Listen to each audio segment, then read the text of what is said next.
Good morning, everyone. That's the proper response. Thank you. You are all brave souls this morning, so thank you for coming. It was not great out there, and so appreciated that you made it. My name is Gwen Devereaux, and I am the president of the board of directors of Gateway Centre of Excellence in Rural Health. And this is one of our projects, Be Well, Work Well, that we're extremely proud of. So I get to welcome you all on behalf of Gateway and our board. I was handed housekeeping notes, so here you go. Your Wi-Fi code, if you want to connect, is Golf, GOLF, MGC. And the password is Eagle123. So it's Golf, GOLF, MGC, password Eagle123. And no playing games, because if that's what you're connecting for, it's not allowed. So please turn your ringers off of your phones. The washrooms are out to the left. And we have masks and sanitizer available at the front desk, so feel free to use as you wish. Now, Bonnie said, well, I should tell you, the email said, the subject line, short and sweet. So she knows me well, and she knows how I love to talk about Gateway. So I got it, Bonnie, thanks. I'll keep it short and sweet. Gateway Centre of Excellence in Rural Health is located in Goderich. We are, to our knowledge, the only community-driven and based rural health centre in Canada. So we're pretty proud of that. We're based on a model from Hazard, Kentucky, that 14 years ago, I think it was, 15 of us left from this community to go down and see their centre, and we brought back and said, I think we can do this here. We look at all issues in rural health, from anything that is an issue in rural is our issue. So when we did the Rural Talks to Rural Conference recently, there was a day on well-being, a day on housing, and a day on climate change. But you look at all of that, and that's all Gateway's issues, anyone in rural. We primarily look at the issues in Graber's here in Perth, but we're wide open to all rural health issues. So how's that, Bonnie? That wasn't bad, because I could really go on that, and I won't. No, I won't. I'm really, Be Well, Work Well is an extremely important project, and I want to introduce the project leads, Grace Bonnet, Matthew Maynard, and Bonnie Bainham. They have been amazing running this project. Our research team, Leith Deacon, who is here, Chair of Rural Resiliency, and Cassandra Bryant, Chair of Rural Healthcare Workforce. These are chairs at Gateway. And the project consultant is Art Gibson. And the Solution Event Planning Committee, Vicki Lass, Cole Nicholson from Huron Economic Development, Michelle Fields from Huron Manufacturing Association, Dana Sosi, I hope I'm pronouncing that right, from Four County Marketing Board, Christine Crane from Social Research and Planning Council, Perth Huron United Way. And I think that this is a remarkable team that have done a fantastic job over the last while, and we're here today to talk about solutions. And so we know the issues now. They have found the issues out across our two counties of Huron and Perth, and now we're going to look at what are some solutions to some of these issues. So it's an exciting day ahead we have.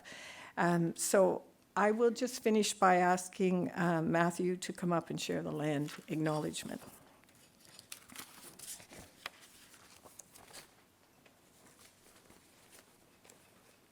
There's Matthew. All right.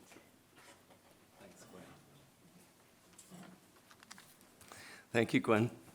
I'm Matthew Maynard, and and I'm really grateful and actually humbled to acknowledge that the lands that we are living and working and gathering throughout our history have been the home of the Haudenosaunee Longhouse peoples and more recently the Anishinaabe. We're grateful for this opportunity to come together, and we thank all the generations of Indigenous peoples who have taken care of this land. We believe that the acknowledgement is important because it's fairly and rightly recognizing Indigenous people as the caretakers of this land for over 13,000 years. We pay respect to the elders, past, present, and future, and acknowledge the presence and resilience of our neighbors, our friends, and our partners as members of a sovereign nation. The land we inhabit is identified as Huron Tract in Treaty Number 29 and was signed on July 10th, 1827 by the Crown, and recognizes the Anishinaabe people as signatures. We believe that we are all treaty people and acknowledge that it is still much for us to do as settlers to honor this treaty and reconcile the injustices perpetrated today. It is land that is sacred. It is part of the Dish with One Spoon covenant, an agreement between the Haudenosaunee Confederacy and the Anishinaabe people to peacefully share resources and welcome in newcomers as they entered Turtle Island. The bowl or dish that's represents what is now southwestern Ontario. Those who share this territory eat out of this dish with only one spoon. That means we all share the responsibility of ensuring that the dish is never empty, which includes taking care of the lands and the creatures with whom we share it. It's our hope that you will be guided in our community and guide our community towards greater harmony, moving us forward together with the original stewards of this land in search of collective truth and healing. Thank you.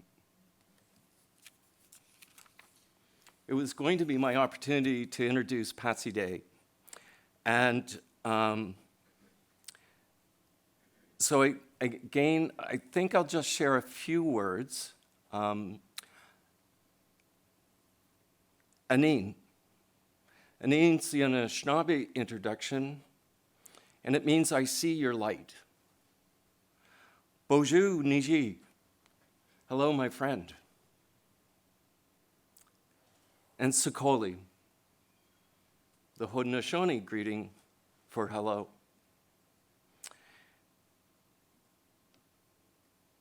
It was to be my honor to introduce Patsy Day to you. She is an elder of the Oneida Nation, lives within our shared territory of Huron and Perth, actually in St. Mary's, and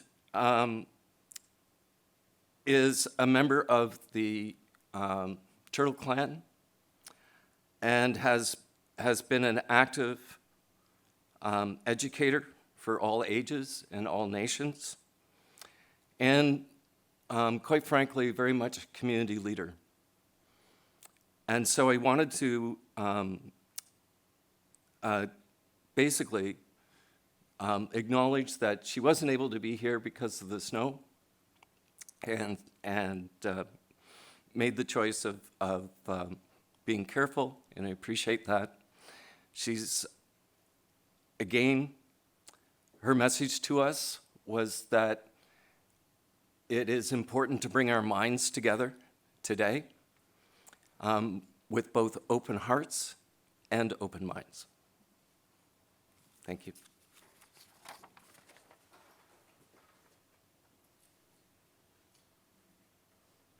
And Vicky. I saw the messaging going. I didn't expect that. That's okay. Thank you, Matthew.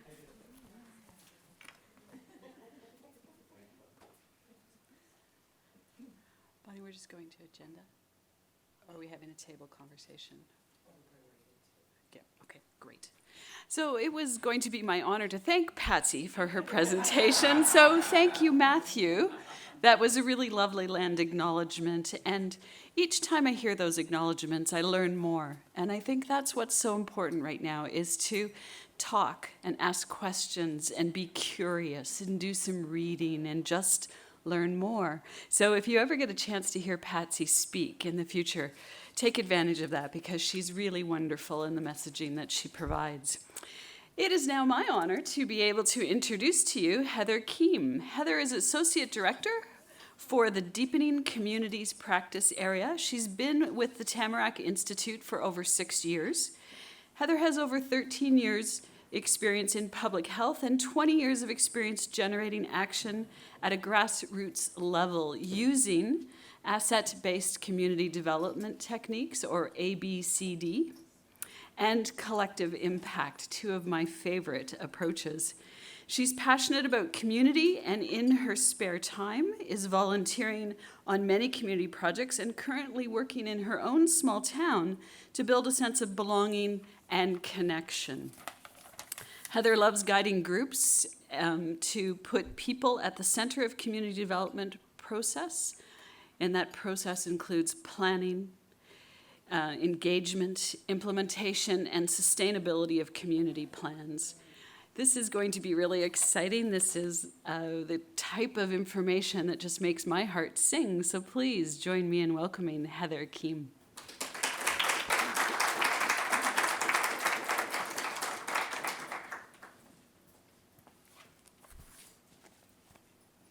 There we go. Thank you so much. I also want to introduce myself as a human being. I'm a mom, a wife. I have 3 young boys, and I have lived in rural communities my entire life. I have gone to cities, but I like to see them in my rearview mirror. I'm a country gal. And that is really important to understand who I am as a human being, because that will show in my passion in my discussions throughout today. I love communities, and I really do think that community is the answer to all of our problems. And in order for us to understand community, we need to reflect on how community has changed over time. We can't keep going thinking community is the same as it was 30, 40, 50 years ago. As you're going to hear from Leith and Cassandra, the research shows post-COVID that our communities has changed even more. And so we really do need to pause. We need to reflect. We need to understand what about community is still the same, what about community has changed, and what about community do we want to go forward? And so, I figured it out. I've only got 1 cup of coffee in me. And so I wanted to take some time this morning to talk about the trends in our community and the changes that I've seen across Canada over the last 6 years. So Tamarack Institute is a national organization, and we work across Canada. And I have just pulled my reflections, my listening, and what I'm hearing from the community, what I'm seeing from communities, and the changes, and I've put them together all on a beautiful 1 slide here. But I also owe credit to the Chief Medical Officer of Health of Ontario. In 2019, he wrote a report, which all medical officers of health have to do, and his was on community and changes. And so if you haven't read that or seen that, I'm going to make sure that Bonnie and Grace share that report. It is 2019, so pre-COVID, but the reflections in there, I think they knew COVID was coming because they were talking about the changes. So the first one that we really need to think about is the changes in family and social structures. So families are smaller. We are more spread out. The divorce rates are higher, more single parents, which is causing us to have weaker social connections. The days of us be born, raised, and lived in the communities are over. We are more spread out. And so then you have to think about that in terms of extracurricular activities. Work and time pressures. So again, you're going to hear some research about how changes in the workplace and how people are showing up in workplaces. But there has been a shift in workforces. There are 2-income families now. Both parents are working. There's more contract work, multiple part-time jobs. People are juggling 2 jobs. And there is less stability. And COVID has made that worse in terms of stability in our jobs. So these demands decrease our way that we are in community and the time that we have to invest in our community and our volunteer work and after hours. The cost, it costs more to be socially connected. I said to my mom, hey, let's go to the movies. You pay for dinner, because I was thinking that's going to be more expensive, and I'll pay for the movie. Was I ever wrong? They both were really expensive. So even just to go out to be social with your friends and with your family, the cost has gone up. How we design our communities. We spend more time in our cars. And so as we're driving to and from work, we're driving farther. That adds another hour each way. That's an hour less that I can contribute to my community. Now, COVID has showed us, so this is a positive side of COVID, that we can work from home and save those 2 extra hours to be able to contribute. So there's a bit of a positive there. Technology. So technology is a good and bad, right? Now that we're more spread out across Canada, and my husband's Australian, we're so connected with his parents because we can able to do the video conferencing, right? Versus just over the phone. So that is a positive that as we're more spread out across Canada, we are still able to connect. And I just looked at my LinkedIn, 538 people. I was like, whoa, I'm really connected. I don't really know those people, right? My Facebook, I was one of those people who did not really think the toilet paper shortage was real. And we were caught. And I did a call out on Facebook, and I had one person come to my rescue. So as much as Facebook and technology connects us, it is very superficial. And so when you think about it, when you're in a crisis, now I'm pretty sure that wasn't a major crisis, but when you're in a crisis, how many of those networks you have are going to come and help you in that crisis? Very few. So it's just very superficial. And also technology. So during COVID, my kids were gaming a lot, right? So growing up, I was always out and begging my parents to drive us to go see friends.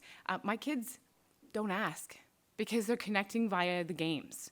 And so they don't need to actually get that in person because they're connecting via games.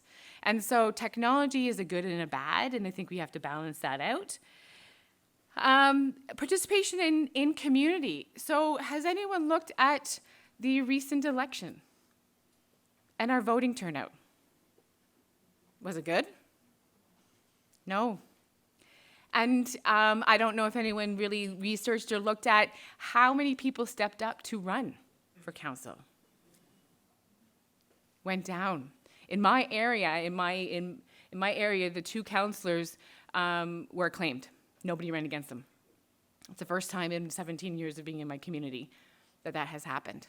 There's something there about us participating in our community, the civic participation, the want, the passion to get involved in politics. And a lot of people aren't running because, you just get crapped on, right? You're dealing with all this negativity. And so we need to really think about how that has changed and why from when it used to really work till now. And I've talked a lot about COVID. We have to be real that COVID has changed community. people are realizing now, and I'm one of them, I'm very involved in my community, but during that shutdown, when I had all that free time, I really questioned if I was going to go back.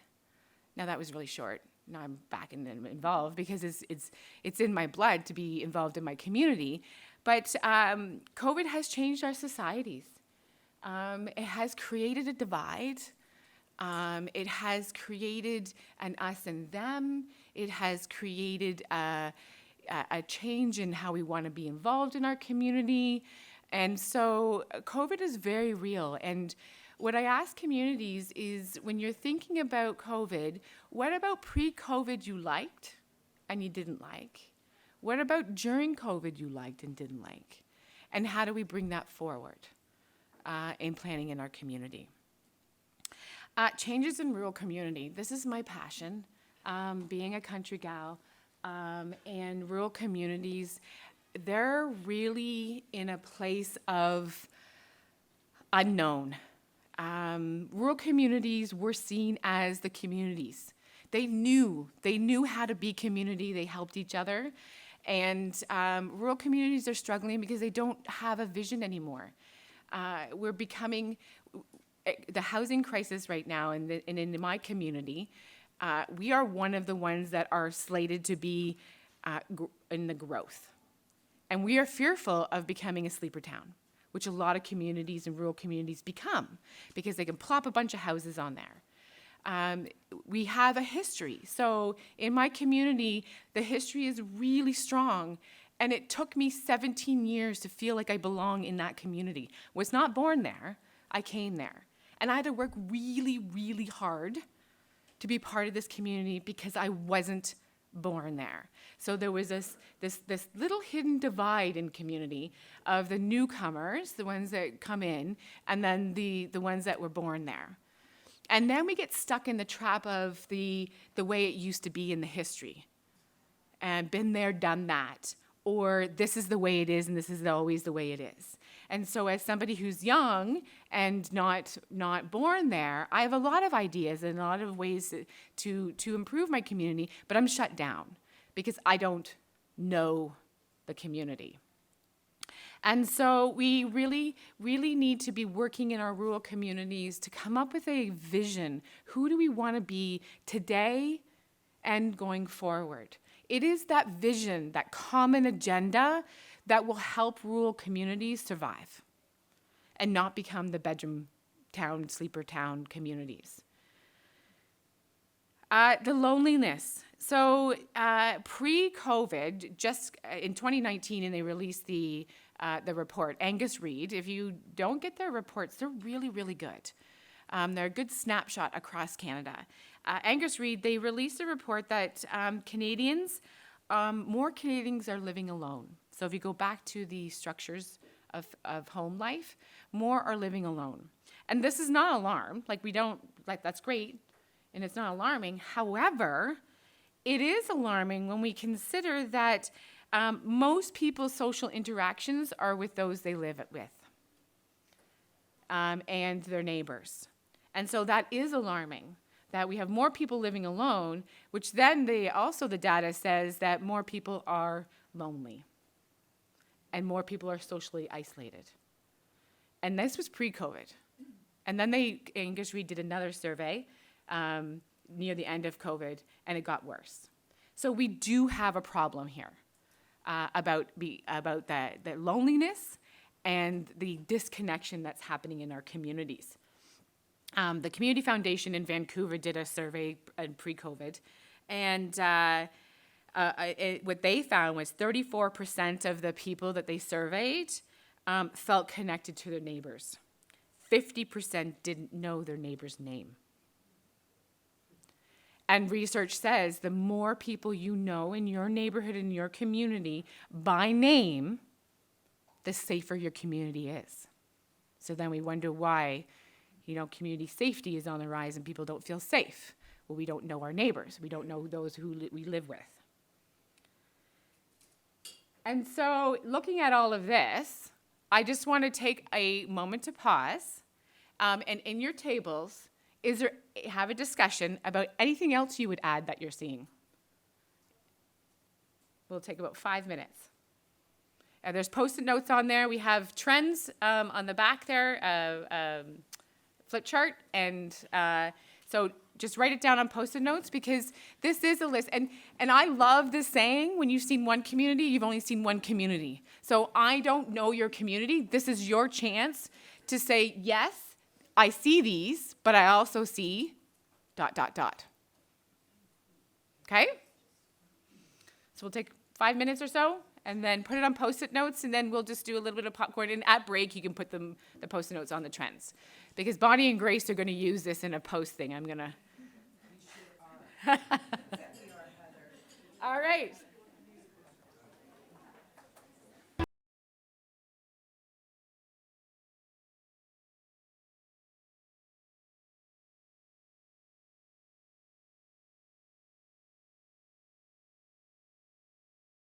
Does anybody want to share? We just have a minute or two. Does anyone want to just quickly share something that they came up with? Sheila's table over there, because I know Sheila's name. We had a great discussion about hiring and hiring practices, and I said transient, but you've got the Great Resignation happening, right? And then you've got working from home, less cost to the employer. Where does that money go? How do we shift to invest in our employees? And so again, in COVID, the whole dynamics and how businesses are functioning and working has really changed, and trying to figure that out and navigate that. So that was the discussion we had over there. Anyone else? We were talking about school, being that I'm from post-secondary, but also a recent grad beside me here. We just talked about kind of that transition from online learning for many of the students, and how difficult that was for them, for many of them, to try and transition back to in-person. We found, again, students that were going into placement really struggled in placement, so really there was a lot of supports we needed to put in place to support them in their in-person placement piece.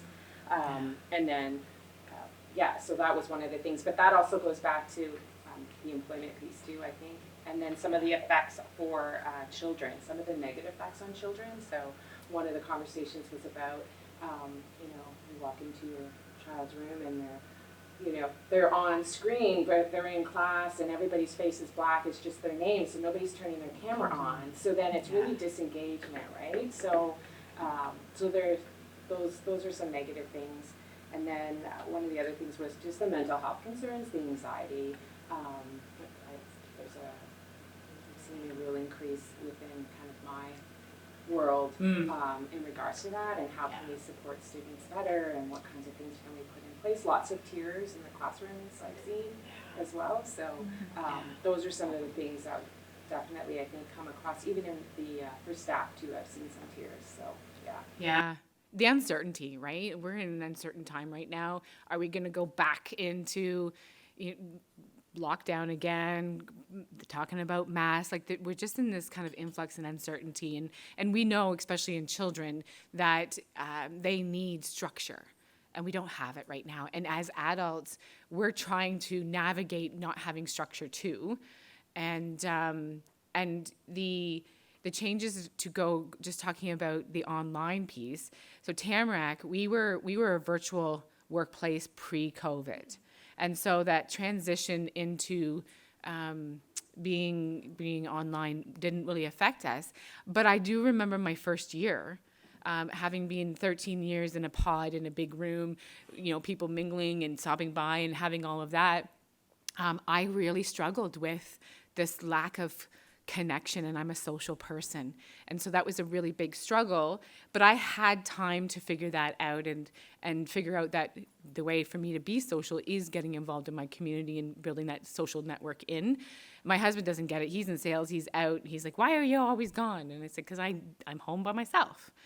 And so, but then COVID happened and we were just forced into that, and we had to navigate all these other things that we didn't even give ourselves time to adjust to this lack of interaction, physical interaction. And I was doing a workshop on Tuesday, and there was 30 on there, and only 3 people had their cameras on. And as a facilitator, it is really hard, or anyone speaking, it is really hard to present if you can't see nods or, then you're like, ooh, I'm off the mark. Maybe I need to explain, right? And of those 3, they were like this. I thought it was a cardboard cutout. So I felt like I was all by myself in the room. And so there is this whole way of how we are present online that we don't know and haven't been taught. And so online, I'm animated. I'm animated here. I am so animated online because you are trying to keep that positive and energy going, and it is energy sucking at the end. But there are some real good changes. Now, one of the things I wanted to kind of see where you went, and we all went to the negative effects. I challenge you throughout the day, what are some of the positive trends you are seeing? Because, we want to make sure that we stay a little bit positive and hopeful in that work. So my next question for you is, now that we have talked about the changes and the trends that are happening over time, and the changes have happened gradually over the last 30 years. So this didn't happen overnight. It's 30 years that these have been happening. So what we really need to do going forward, because this is a solutions event, is we really need to rethink what is the purpose of our community. What is the purpose of a community? What is the function of a community? So I'm going to give you just some time at your table. Post-it note, because we got a function sheet there. This is all going to tie into the afternoon, so we're just doing some prep work here.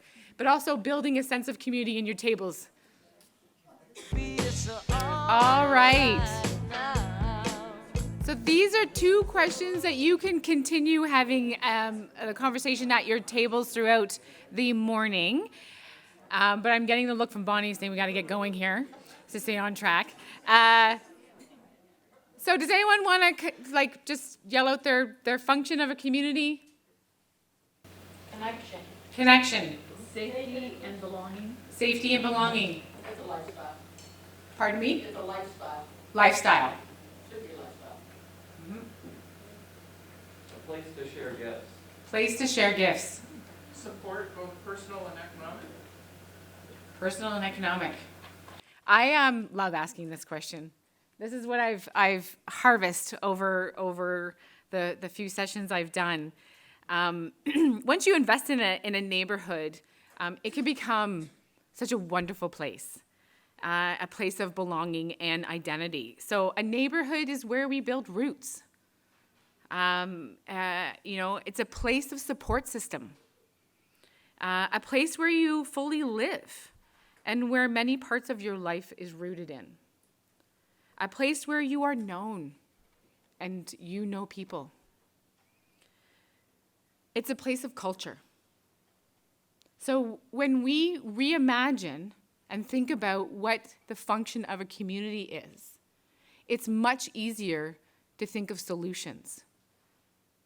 And so I know we have a diverse group of people here from education and businesses and public health, some residents, some groups. You are all neighbors, personally and professionally. So we need to get out of our brick walls, and we need to think about us as neighbors. So as a workplace, you have neighbors on either side. How are you being a neighbor? We're all neighbors where we live. How are you personally being a neighbor? And I think that once we really figure that out and we really talk about our community as a function, and it has a function in the solutions, we can do wonders. So that's the end of my little inspiration and getting you going and talking in your groups and building some connection. I'm going to introduce the next part, and I'm really excited for this. So Zita Cobb How many of you know Zita Cobb? She's a phenomenal lady. And I had a discussion with her about community and economy. And I said to her, economy is the enemy of community. And she's like, what do you mean by that? And I said, well, if you think about it, the big box stores, they come to our community, and the money doesn't stay. It goes off somewhere. And I use the example of my local church. For every dollar I give to my local church, 23 cents stays. And 23 cents goes to community activity. The rest of it goes to the diocese, to pay for the building, to pay for this, 23 cents. I said, we can't do anything with that in our community.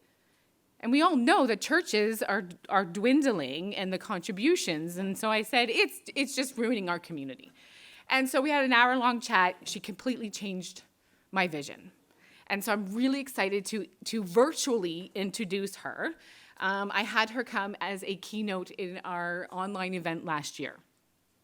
And it was brilliant. And so I said to Bonnie, I'm like, we got to show it here and get the conversation going. So Zita Cobb in 2021 was the first social entrepreneur to be introduced into the Canadian Business Hall of Fame. Growing up on Fogo Island in Newfoundland, Zita developed a deep belief in the inherent value of place and profound respect for human ways of knowing that emerge from respectful relationships with nature, culture, and community. After completing high school on Fogo Island, Zita decided to study business in order to understand the global economic system that had disadvantaged Fogo Island and numerous other small communities, bringing many to the brink of extinction. After completing university in Ottawa, she took on increasingly senior financial roles in high-tech industry. Zita then returned home to Fogo Island in the early 2000s, and along with her brothers, began to build ShoreFast initiatives. In 2016, Zita was awarded the Order of Canada in acknowledgement for the work of ShoreFast in collaboration with the community of Fogo Island to help secure a more resilient future for a singular rural place. If you don't know Fogo Island, it is rural as rural can be. She dedicates her full time and energies to the active direction and management of ShoreFast and other projects on Fogo Island. And so in this recorded video, she introduced the story of how fish changed the world. Fish changed the world. And how it's all about us and how we live and we live together. She used a great analogy to cauliflower, which I'll never forget. The florets are the communities that are held together by a stem. And the stem has two jobs: to hold us together and bring nutrition to the florets. If the florets aren't working, it's a flaw in the wiring of the stem, a problem in the way the stem is working. So she says it's about creating culture and economics. So, ta-da!